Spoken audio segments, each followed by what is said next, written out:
Muchas gracias por continuar con nosotros en el desarrollo de este debate público de la reforma energética organizado por el Grupo Parlamentario del Partido de la Revolución Democrática.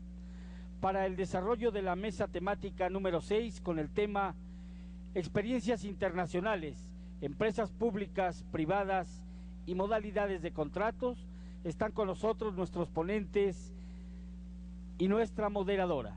Damos la bienvenida al licenciado Pablo Gómez Álvarez, al doctor Víctor Rodríguez Padilla, al doctor Javier Jiménez Gutiérrez y a la moderadora senadora Angélica de la Peña Gómez, presidenta de la Comisión de Derechos Humanos del Senado de la República. Les brindamos nuestro aplauso y cedemos la palabra a nuestra moderadora.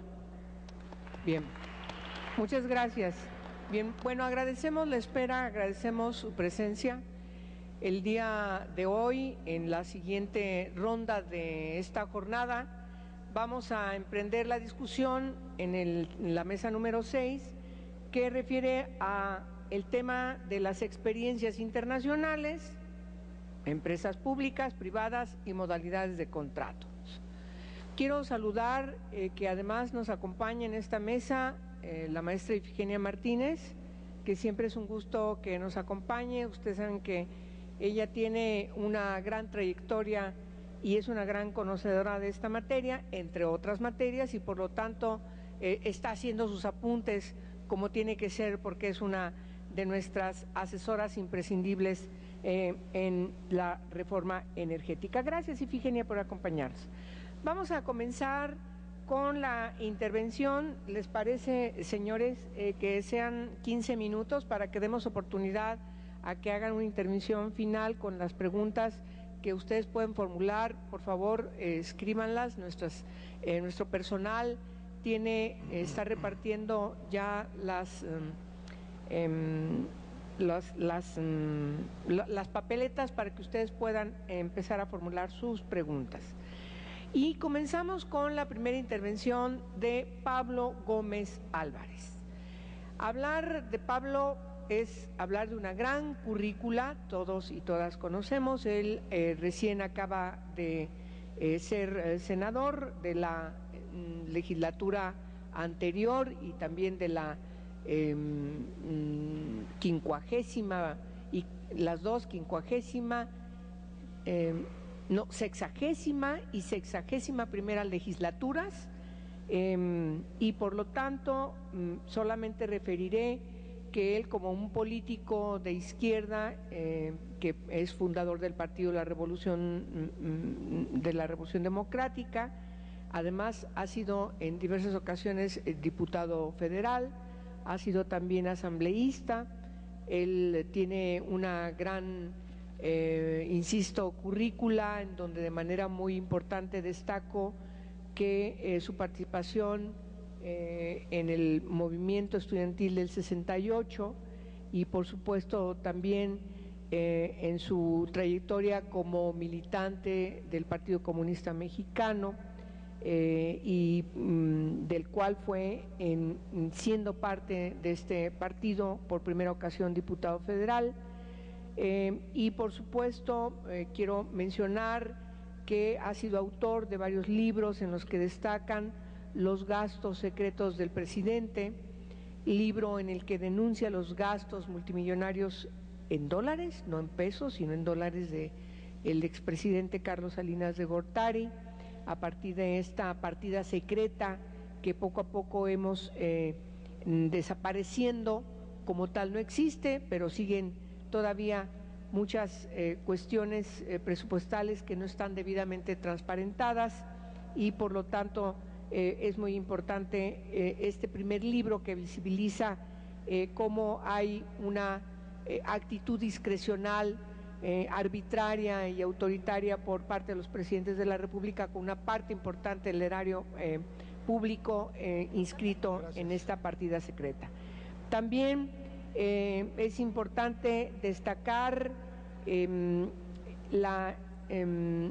libro que escribió sobre el 68, la historia también hecha en derrotas, que fue editado por Porrúa en 2008 y que hace una crónica desde su propia experiencia del movimiento estudiantil del 68, basado en el registro documental, la memoria del autor y, por supuesto, sobre archivos del gobierno.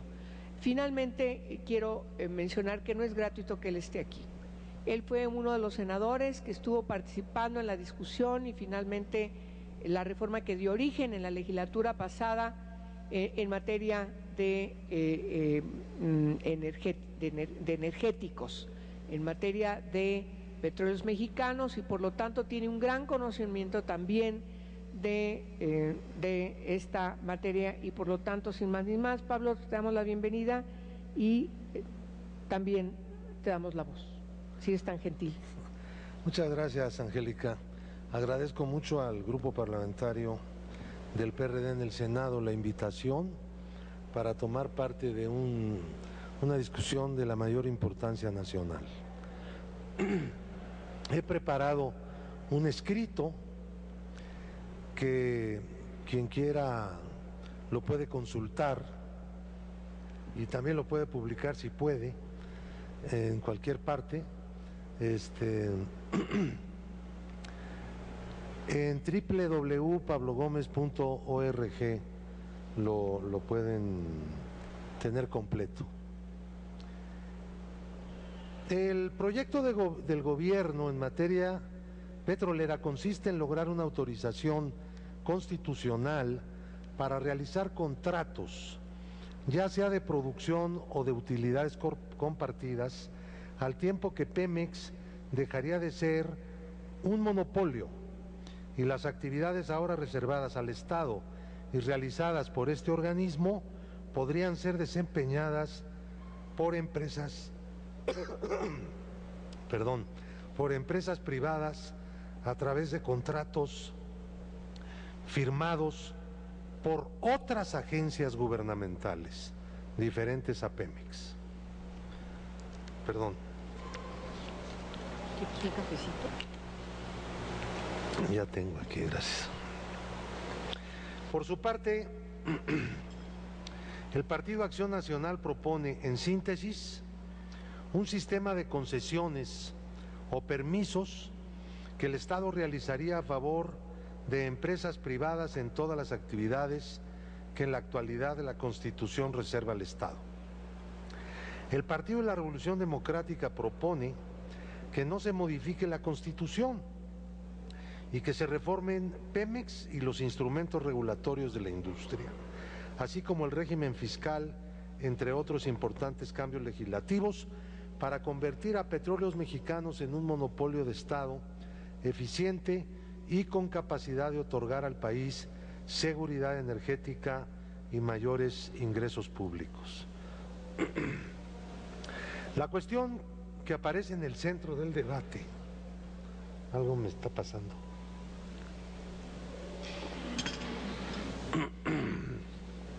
Otra vez, perdón. Es la referente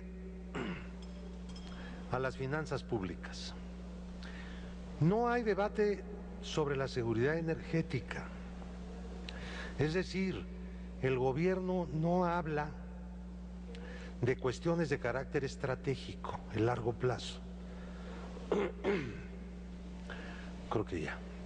No ha aparecido, por desgracia, el tema de cuánto crudo debe el país producir a la vista de sus reservas y su consumo interno proyectado al menos para el presente siglo.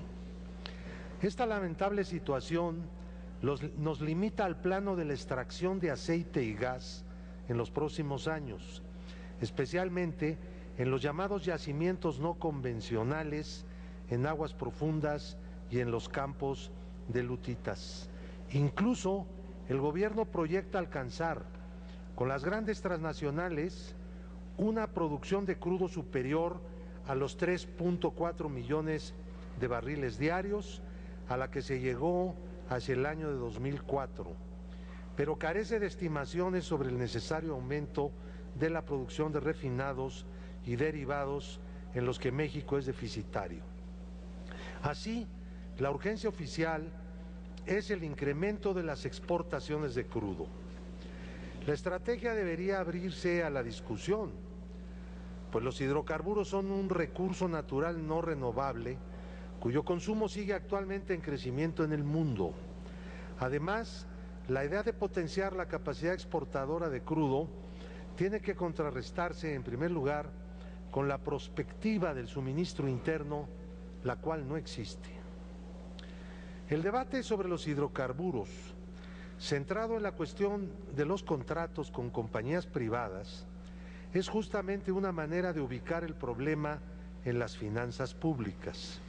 Ahora bien, como los planteamientos del gobierno y del PAN están centrados en este aspecto, y esas dos fuerzas tienen la capacidad para modificar por sí solas la Constitución, las izquierdas no tienen más camino por el momento que ofrecer un plan de desarrollo, es decir, de expansión petrolera,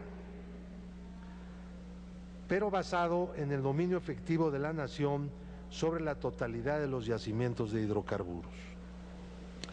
Durante algunos años, Pemex llevó a cabo contratos de riesgo, con lo cual el gobierno le dio a la prohibición constitucional para otorgar concesiones un giro defraudatorio. Se decía que hacer esa clase de contratos no era contravenir la Carta Magna. Ante la corrupción galopante, en 1960 se prohibió expresamente el contratismo de riesgo. Esto es lo que busca eliminar el gobierno de Peña Nieto, como antes lo pretendió el de Calderón, el cual inventó los contratos incentivados prohibidos, no solo por la Constitución, sino expresamente declarados nulos de pleno derecho por la vigente ley de Pemex. Como sabemos, la Constitución prohíbe los contratos en materia de hidrocarburos. Sabemos también que no se prohíben todos los contratos, por ejemplo, las compras de bienes, los alquileres y la prestación de servicios. Se trata de contratos de riesgo en cualquiera de sus modalidades, ya sea de producción compartida o de utilidades compartidas. El contenido actual del artículo 27 constitucional tiende a proteger la propiedad nacional de los hidrocarburos y a impulsar una industria petrolera propia. Si esa riqueza es de la nación, nadie tendría en consecuencia el derecho de repartirla entre particulares. Este concepto no parece tener alguna dificultad en su comprensión. La nueva ley de Pemex, en su artículo 61, señala que en la realización de contratos, Pemex no concederá derecho alguno sobre las reservas. Se mantendrá en todo momento el control y dirección de la industria. Las remuneraciones a los contratistas serán siempre en efectivo, por lo que en ningún caso podrá pactarse como pago un porcentaje de la producción o del valor de las ventas de los hidrocarburos, ni de sus derivados o de las utilidades de la entidad contratante. No se suscribirán contratos que contemplen esquemas de producción compartida, ni asociaciones en áreas exclusivas y estratégicas a cargo de la nación. Además, los contratos que no observen las disposiciones legales serán nulos de pleno derecho. Esto es lo que dice la ley. Esto es lo que quiere derogar el gobierno, pues los actuales contratos incentivados, que no son otra cosa que de utilidades compartidas, es decir, el gobierno está violando la Constitución y la ley. En otras palabras, se quiere legalizar la ilegalidad prevaleciente a través de una reforma constitucional, ya que las grandes transnacionales demandan seguridad jurídica, es decir, un marco regulatorio que no ponga en duda los derechos que adquirirían a través de los contratos que firmaran con el gobierno mexicano, ya que estos serían de largo plazo. Las negociaciones entre el gobierno mexicano y las grandes transnacionales petroleras han sido en realidad bastante sencillas. Descartado el esquema de las concesiones, aún en su modalidad de permisos o licencias, no queda más que los contratos de producción o de utilidades compartidas, los cuales son aceptables para esas empresas. Las contrataciones serían sujetas de otras negociaciones algo más detalladas, pero los esquemas están claros para ambas partes. El gobierno cubriría la totalidad de los costos de la empresa privada inclusive naturalmente los financieros, es decir, los intereses devengados por los créditos obtenidos por la empresa, cuya tasa de interés sería definida entre esta y las entidades prestamistas o mediante la colocación de bonos. Además, la cobertura de los costos totales, el gobierno pagaría un porcentaje que vendría a ser una ganancia industrial neta de la empresa, este porcentaje podría ser variable, es decir, el negociado en el contrato y también el añadido según nuevos elementos surgidos con posterioridad al mismo contrato. Se trata de contratos completos que abarcan desde la exploración hasta la producción diaria y por tanto son de largo plazo y se encuentran vinculados a la productividad de los pozos a partir de una tarifa mínima convenida. En los contratos de utilidades compartidas, los pagos a la empresa se hacen en efectivo, pues el gobierno se encarga de colocar en el mercado el hidrocarburo. En los contratos de producción compartida, cada quien comercializa su parte. Estos contratos implican de suyo que el gobierno renuncia a desarrollar una ingeniería propia y que los pozos pueden ser explotados a una velocidad inadecuada, ya que el control se ubica en la empresa, mientras que el gobierno solo supervisa para poder exigir el cumplimiento de los términos contractuales. Pero además, el esquema implicaría también que los costos pudieran ser más elevados, en tanto la empresa carece de un interés especial en reducirlos, ya que el gobierno los cubre totalmente. Y si hay tardanza por algún motivo, tampoco importa porque el costo financiero va incluido. Así, el gobierno se dedica a la auditoría operativa, contable y de desempeño de la empresa y con mucha frecuencia, a litigar tanto de manera privada como en tribunales con las empresas contratistas. En términos generales, el sistema funciona mal como base de negocios. En otras palabras, hacer contratos de producción o de utilidades compartidas es entrar en conflictos recurrentes, en esquemas de corrupción y en trasladar decisiones a compañías que carecen de otro interés distinto al de realizar la mayor tasa de ganancia posible. A lo anterior hay que agregar las cuestiones estratégicas. La realización de estos contratos, además del traslado del patrimonio nacional a empresas privadas, contiene una traslación de decisiones a entidades extranacionales.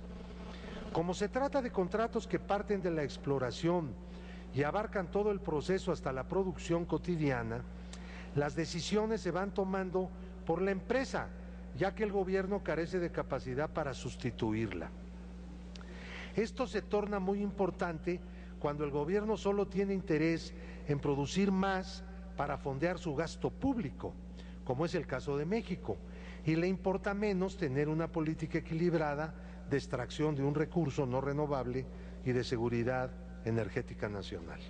Ante la imposibilidad política de otorgar concesiones a través del esquema de permisos o licencias, el gobierno de Peña Nieto pretende asumir la oferta hecha por las grandes transnacionales para llevar a cabo los contratos, ahora prohibidas por la Constitución.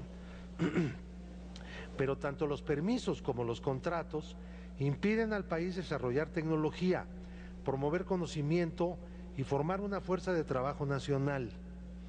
Además, las decisiones que tienen que ver con dónde explorar se trasladan, al menos en parte, a las empresas, con lo cual se tiene que ceder también en materia de reservas probables y posibles.